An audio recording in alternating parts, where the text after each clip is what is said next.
Few things are more horrific than the death of a baby at the hands of its own mother.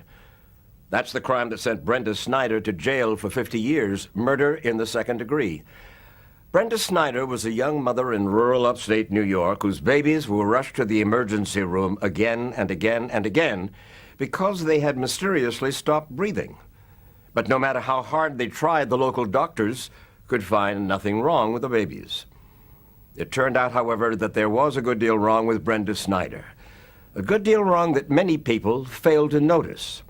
She was tried this past spring for repeatedly trying to suffocate two of her children, including her daughter Lisa.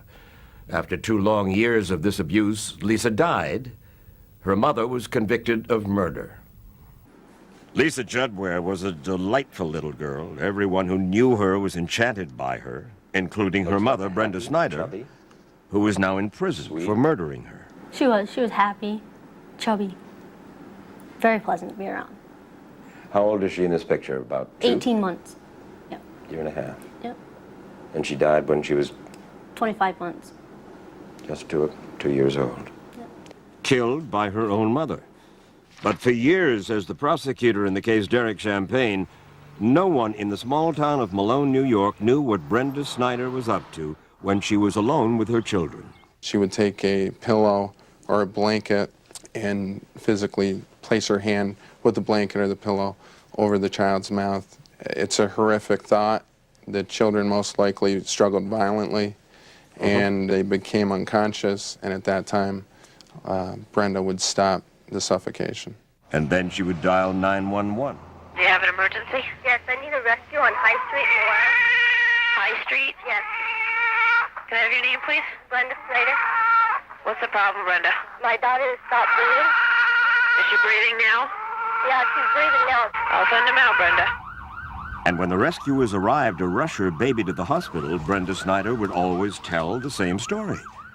That little Lisa has mysteriously stopped breathing and had turned blue, and she had no idea why. It was a story that Lisa's pediatrician, Dr. Ira Weissman, would hear again and again. I think the first episode was at 1 month of age. She had 3 significant episodes where she got admitted during the first 3 months. Did you begin to be the least bit suspicious? I was suspicious after the second and third. Suspicious because Lisa's older brother had had similar attacks when he was alone with his mother. But Dr. Weissman could never confirm his suspicions, and he continued to search unsuccessfully for a medical explanation. Every one of Lisa Marie's test results ever done came back normal. Effectively, Lisa Marie was a healthy, normal child, except for when her mother was suffocating her. Brenda Snyder was suffocating her daughter, he says, partly because her family earned generous welfare benefits for having a supposedly sick child. But she also did it to get special attention for herself from doctors and rescue workers, according to Dr. Janice Ophoven, a pediatric forensic pathologist and child abuse expert who testified against Brenda Snyder in court.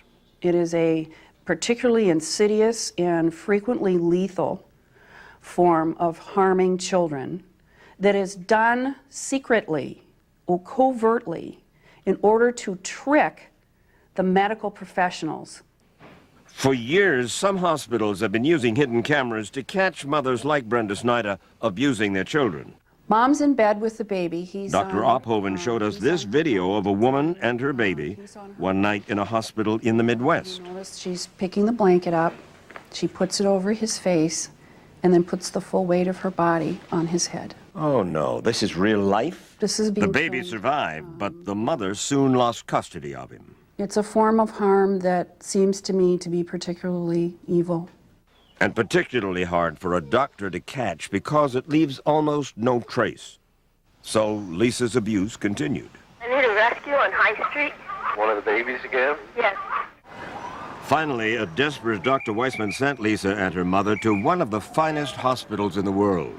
But unfortunately, say the prosecutors and their medical experts, that hospital may have unwittingly provided Brenda Snyder with the cover she needed to continue abusing her daughter. The hospital was Massachusetts General, where Lisa was seen by Dr. Daniel Shannon, a leading expert on pediatric breathing problems.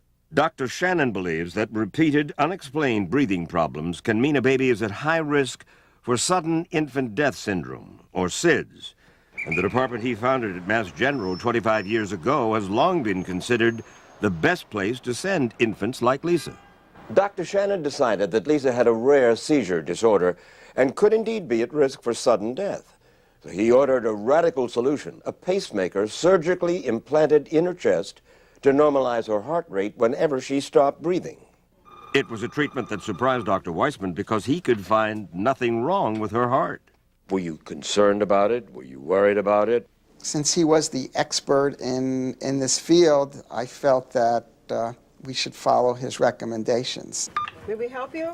But not everyone felt that way. Thomas Truman, at the time a young doctor at Mass General assigned to help care for Lisa, says he had developed serious doubts about the pacemaker idea after talking with Lisa's parents. I spent about 30 to 45 minutes speaking with the parents, and Mother reported in great detail how she had, on numerous occasions, resuscitated both Lisa's older brother and her. I turned to the father and said, well, how many times have you had to resuscitate her? And he said, oh, none. It's never occurred while I'm there. I thought the light bulb would go off over Dad's head when I kind of had these pointed questions, but it just never came. But to Dr. Truman, it was obvious, and he quickly told a member of the team that Brenda was the cause of Lisa's problems. And I said, let's hold off on the pacemaker, and let's just make sure what we have here is not child abuse. Dr. Shannon discussed it with his team and decided that despite Dr. Weissman's concerns and the fact that the mother was the only one to witness her problems, Lisa should receive the pacemaker as scheduled. And that evening, on her first birthday, a cardiac pacemaker was implanted in Lisa's chest. First and foremost, he put a pacemaker in a child who didn't need it.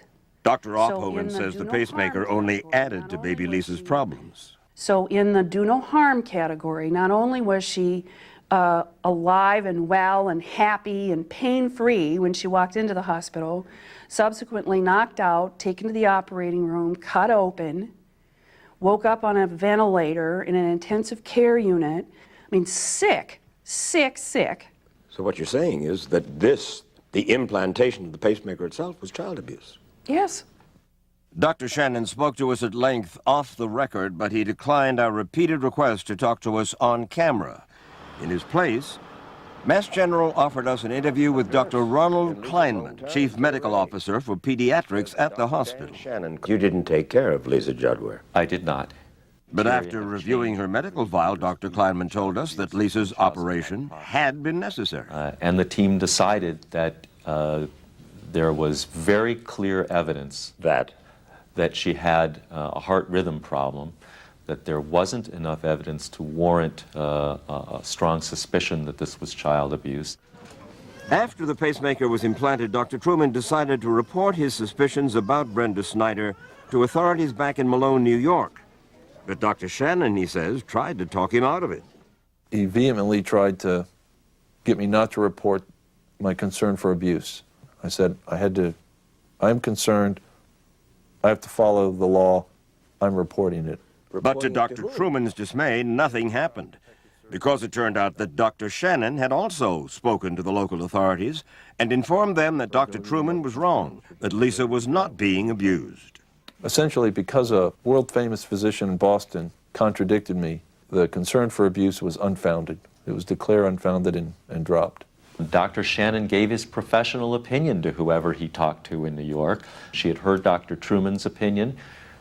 She heard Dr. Shannon's opinion. I think Dr. Shannon's actions, unfortunately, prevented what could have been a useful investigation into whether child abuse was occurring. Effectively, it was a preemptive strike. Dr. Shannon also told Brenda Snyder about Dr. Truman's suspicions, but said that he was satisfied that there was no abuse, and he sent Lisa home. But over the next year, despite the pacemaker, Lisa was rushed again to the local hospital almost a dozen times. We had a suspicion, but we could never prove it. And then we had a diagnosis by Dr. Shannon that explained what was going on. And you were satisfied? And we were satisfied because he was the expert. Soon after her second birthday, Dr. Weissman treated Lisa in the emergency room for the last time. When Lisa came in, she came in full arrest. She had no heart rate, no respiratory rate. We really had a child who basically was dead. Lisa clung to life for 4 more days. Now she's buried in a tiny cemetery outside of Malone, New York. You do believe that baby Lisa was murdered? Yes, I do. Now that she's dead, do you rather wish that everyone had listened more carefully to Dr. Truman? Well, how could anyone, looking back on this, not wish that they'd found a way to stop it from happening? Nevertheless, I feel comfortable. In fact, I feel certain that the team approached this appropriately at the time. And Dr. Shannon now acknowledges Brenda Snyder was smothering her daughter, though he didn't always feel that way. Dr. Shannon's the only one that believed me. Are you saying that, in effect, Dr. Shannon's diagnosis should have been enough to prove that you were innocent? Yes, he was a specialist. But her lawyer never called him to testify at her trial, and this past June, more than 5 years after Lisa's death, Brenda Snyder was convicted of second-degree murder and 12 counts of assault and reckless endangerment. Though she continues to maintain her innocence, she was sentenced to 50 years in prison, thanks in part to the testimony of Dr. Thomas Truman.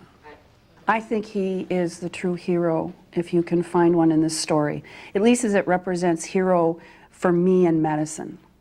He wanted to protect her from harm and fought hard to save this little girl. After Lisa's pacemaker operation, Dr. Truman decided to review all the files of babies with similar symptoms who were treated at Mass General over the previous 20 years. And he found dozens of babies with symptoms and circumstances similar to Lisa's. But he says he found no cases where the hospital reported suspicions of repeated suffocation, except for those he himself filed. Mass General says that's not true, but they've provided us no proof that any such reports were filed. I just wanted to demonstrate child abuse has not been considered very much in the past in kids that repeatedly almost die. It's such a hard concept to comprehend and to believe. I mean, no one wants to believe that a mother will purposely suffocate her baby. Prosecutor Derek Champagne says that Brenda Snyder's murder conviction is proof that some mothers would indeed try to suffocate their babies, and that someone should be looking into the other suspicious cases in the Mass General files. Dr. Truman was absolutely correct regarding this particular case. If half of the facts are similar in any of those other cases, prosecutors and/or healthcare people should be examining those particular cases. Mr. Champagne has been in touch with the district attorney's office in Boston, urging them to do just that. The DA's office told us we've been in contact with Dr. Truman and are following up on the information he gave us. We take this very seriously.